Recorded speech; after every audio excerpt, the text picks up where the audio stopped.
Hello, and welcome to the 6-5 Summit. I'm Shelley Kramer, one of the founding partners here at Futurum Research. And on behalf of my team at Futurum and the team at Moor Insights and Strategy, welcome. We're glad to have you. In this spotlight session, Futurum's Daniel Newman sits down with Five9 CEO Rowan Trollope, and they talk about the future of the contact center and how embedded AI will not only vastly improve human productivity, but also how it will have a big impact on customer experience. This is a conversation I can't wait to hear more about.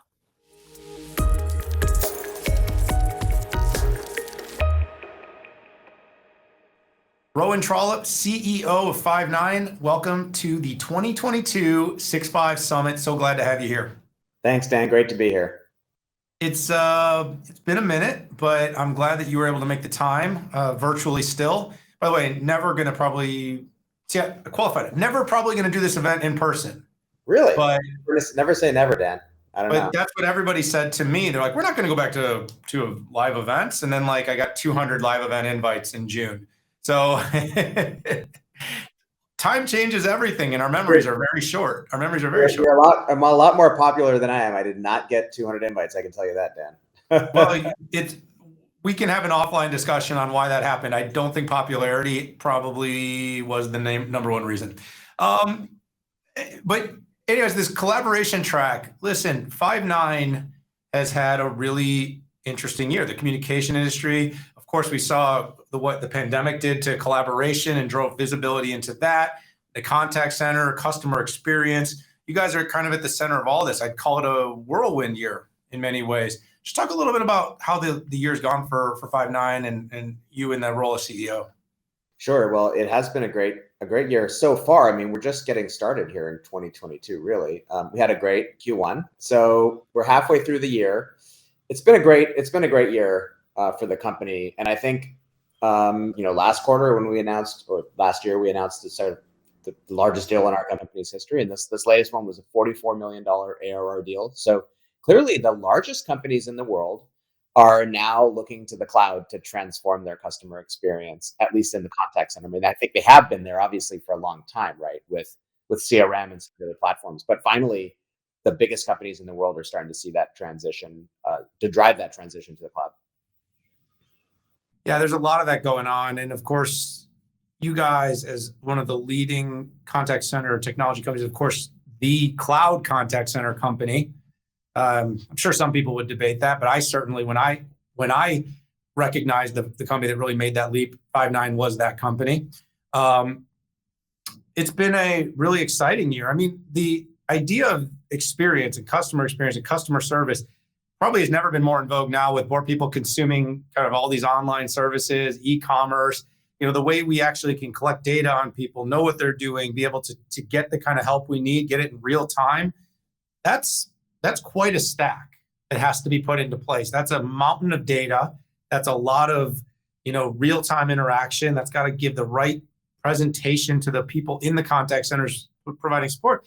And that means you need to have the right tech. You need to have the right technology in place.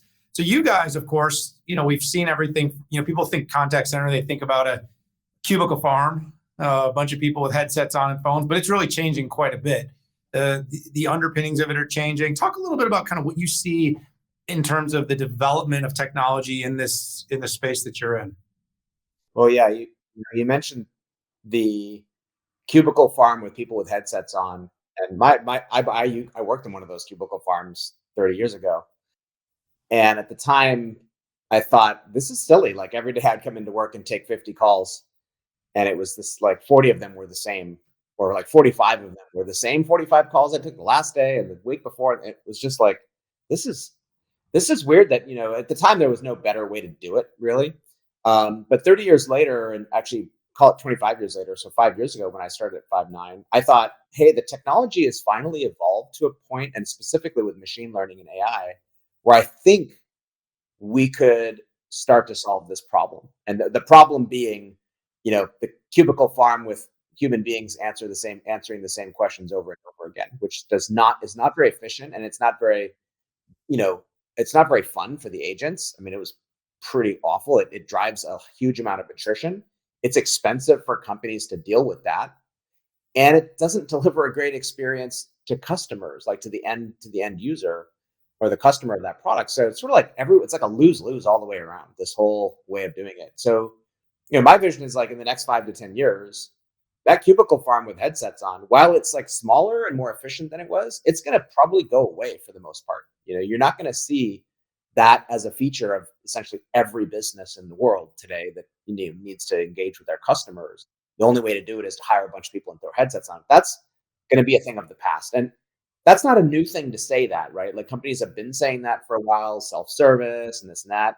The reality is like the world is a lot more complicated. It's very hard to, create the perfect product and then give all the answers to people in a self-service way. There are always these exception cases. And when you have these exception cases, you don't want to have to employ human beings in every single one. Like we're never going to not have people, in the picture, but we can have the people doing the work that's interesting and unique and high value, and have the computers do all the sort of call it low value but high volume work.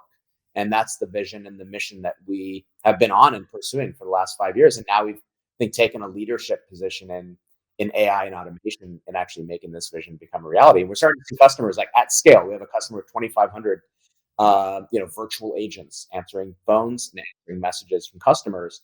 So it's really starting to take off, but it's still early days. So here's an interesting follow on to that. We are in a world where there's not enough people to do all the work. We've got this extremely low unemployment rate, but we also really have a tight labor market.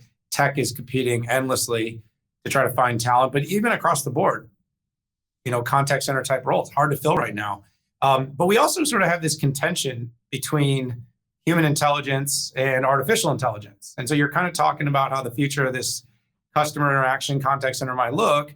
But at the same time, how do we position this to the world to show that it's making the world better and it's enabling the employees to grow? And it's not, like I said, it's getting out of that place that you looked at and said, we don't need a cubicle farm. We want to up-level all these people. And upskilling always feels like a really nice idea. But we're in a world right now where people want more interesting work.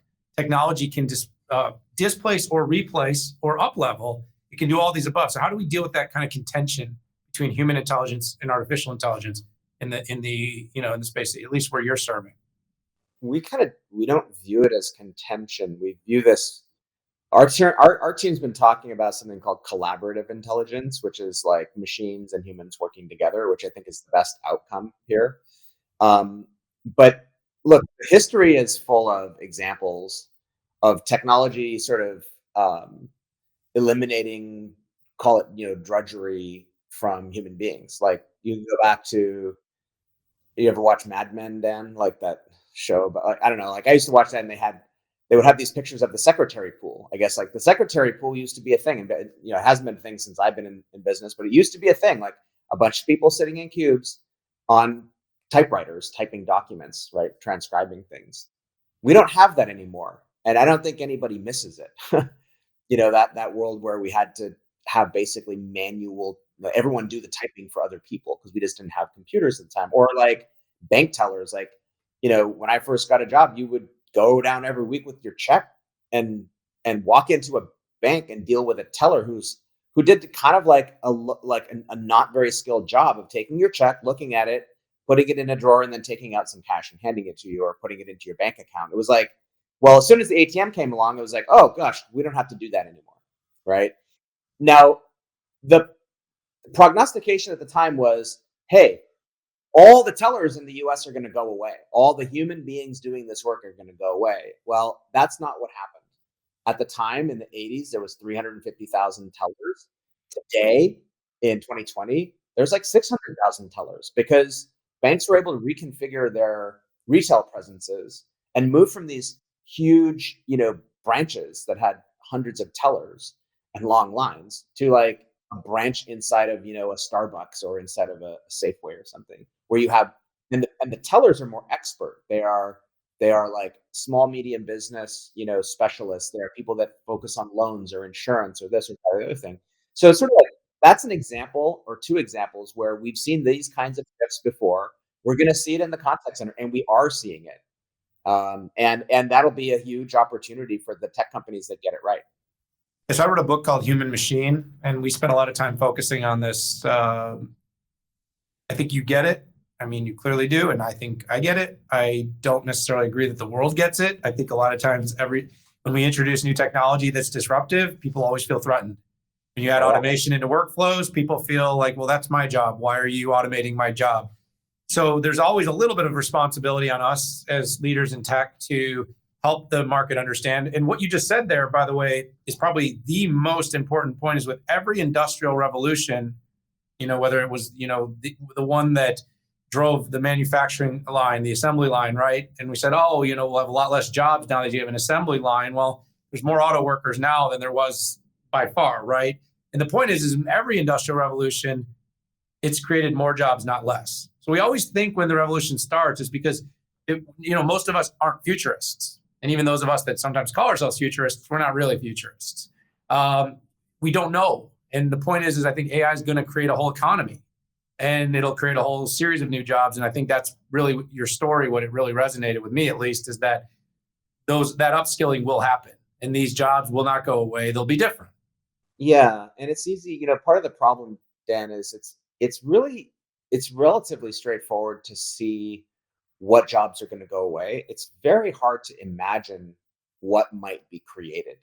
Right. That's the harder part. That's why we need entrepreneurs and new businesses and fresh thinking. Because again, I don't think people, certainly actually at the time, we use the ATM example, people did not predict the way that the industry was going to unfold. It seemed relatively simple at the time. In fact, I think there was many news stories written about this, like, hey, this ATM is going to put 350,000 people out of jobs. Well, not really what happened, but there are new jobs. And same things. More recent example of that was like, oh my God, what's going to happen to all the truck drivers when all the trucks are driving themselves? Now that hasn't happened yet. It's taking longer than people thought, but it's still the easier to see what could go away than to see what might be created. And you could just look around. I mean, my daughter's 31 years old. She's doing a job that like I couldn't have envisioned 10 years ago. She's not working in a call center as her first job. Like she's off doing other crazy, interesting things that didn't exist 10 years ago.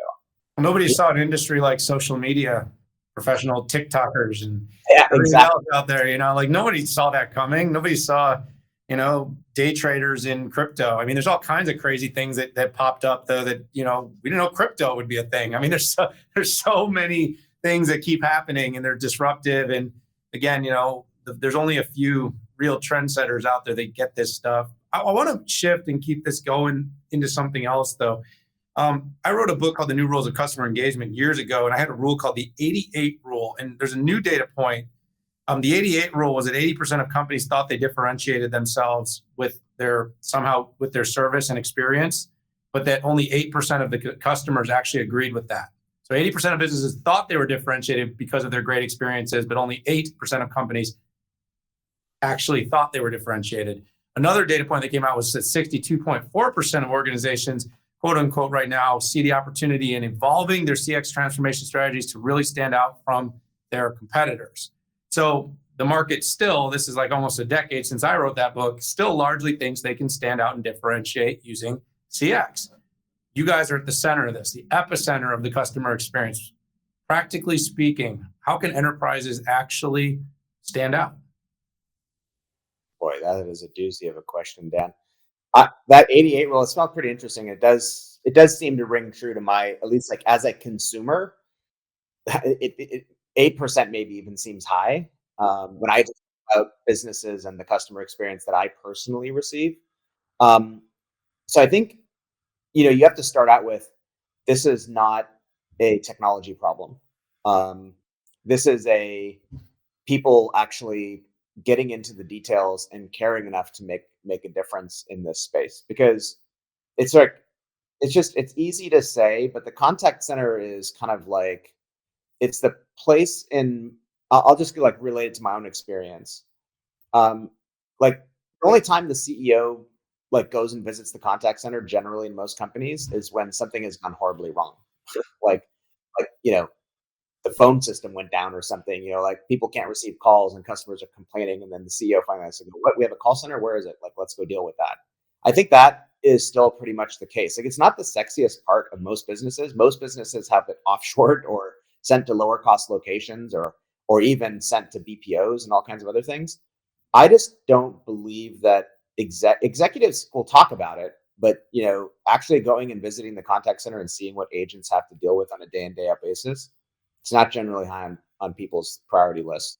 Um, that's, I think, the unfortunate truth. So, like in our industry, it has to become something where we have to, and this is like what the role of the tech companies out there is to, right? Number one, just provide technology that can make this a more efficient enterprise in general. Like we talked about the cubicle farms going away. Okay, so like we need to do that because that's like that like you can't be just solving a manual problem just by throwing bodies at it. We have to give the contact center leaders and people who are in charge of customer service breathing room. And then we also have to provide them with information to make the case to management as to why this is a good idea. And that information's been pretty hard to come by when you're overloaded with like, what's our average handle time and what's the hold time on our queues. Like you have to create enough breathing room. I think the tech companies like ours, our job is to create enough breathing room for contact center operators to be, to be able to start to shift from just, treading water with with cases and calls to like, hey, we have some new ideas on how we could actually give a better level of service to our end customer and actually could save money in the process. So I think that that's what every person that works in customer service wants to do. It's just really hard to do. So our job is to give them the breathing room to do that. And when you move to the cloud, that's certainly like one step. It's a better technology. It's more efficient. You don't have to spend so much time dealing with infrastructure and all that other stuff. And that's all about just providing the space to the people that know best how to solve these problems, customer service leaders, and giving them the ability to do what they've always wanted to do, but just never have been able to.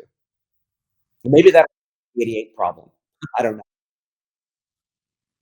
I always found that data so fascinating, but I think all of our experiences just sort of tell us that. Like, you don't, we don't leave a lot of places being blown away by how good the service is. We sort of expect it to be good. So unless it's great, it doesn't really catch our attention. I used to always joke, bro, and I don't know if you'd agree with this. I said, you're almost better off giving terrible service than average service. Because at least when you're terrible, people remember you. I said, when you're average, nobody remembers you. So, I said, you either got to be great or you got to, you're probably better. I don't know if that's a real Or you have to have a business. monopoly. Like me, I don't know how that's working out for my cable company, but like or the airline that I had to deal with recently. It tends to work out when they have some type of monopoly, like on a market. Yeah, monopolies It can start. doesn't work out when you have a lot of competition. But I was being a little facetious about being ordinary, though, isn't going to be good enough. So you do have to find a way to stand Yeah, out. So, okay. I want to end here though on a just a comment you made in the beginning when I asked you kind of how it's going. You said you closed the biggest deal in history, and so a lot of times the early days for SaaS and cloud and companies that kind of come in is they tend to win these smaller OpEx deals. They win customers that didn't, want to go down the big CapEx spend and buy and scale and grow. And so going to a subscription service or, works. But you said, hey, we just won our biggest deal of all time. By the way, you won it in a time when people are supposedly pulling back, when the economy is about to shrink. And so, I've been saying tech is deflationary. Certainly your kind of tech is, but what do you attribute this to? Is it ready for prime time now? Is Five9 going to move from being a cloud contact center for that growing enterprise to the one that's going to be ready for the big enterprise? Now I know you've had some big enterprise customers. I'm not saying you don't already. I'm just saying that's been one of the qualifiers people have wondered. Are you going to go get those 100 largest clients? Are you there now? Yeah, we are there now, but that didn't just. It's not because uh, it's not magic. What happened is 3.5 years ago, we went to Wall Street and we said, look, we need to re-architect our whole platform, and we need to invest in innovation in the core platform of what makes us who we are. And at the time, again, taking you back in memory lane, 3.5, 4 years ago, our competitors, or at least our number one competitor, was kind of selling into the bigger enterprises than we were. And part of that was because the technology platform didn't scale. So we told Wall Street we were going to spend a lot more money on R&D, which we did. We more than doubled the number of engineers at the company, and much more than that since then. And as a result, and we spent 3 years redesigning, re-architecting our platform. And as a result of that work, we're now, we believe, able to scale at twice the rate or that our competitors are. We're able to scale up to the very biggest companies in the world. And of course, like, well, we can say that, but it really helps when a big customer with tens of thousands of seats, in fact, one of the largest contact centers in the world, says, "Hey, I've chosen Five9," and they looked at every other company, right? They had left no stone unturned. But that is a direct consequence of our product investment and the re-architecture that we had started 3.5 years ago, building in the scale and reliability and enterprise class, sort of platform that was needed. And what we now have is much more modern, much more high scale, much more high reliability. And as a result, we're starting to win these bigger and bigger deals. So I think, yes, there are more of those to come because there hasn't been a vendor in this space that could scale up to these largest companies in the world. And now, we made those investments and we're able to do it. Well, there you go. For the incumbents in the prem, I guess it's a watch out moment. But in all seriousness, this has been the trajectory of these disruptive SaaS and cloud solutions that have come in. And, oftentimes it starts off with one market and the market sees how scalable and flexible. And we always like talking about agile when we talk about digital transformation. So you and these types of cloud-based technologies provide all of those things. So Rowan, it's been a lot of fun hearing what's going on, debating a little bit about what's going to drive the future, about AI, about human machine relationships. So great to have you join me here for the 6.5 Summit 2022. Can't wait to have you back. Thanks, Dan. Great to be here. Appreciate the time.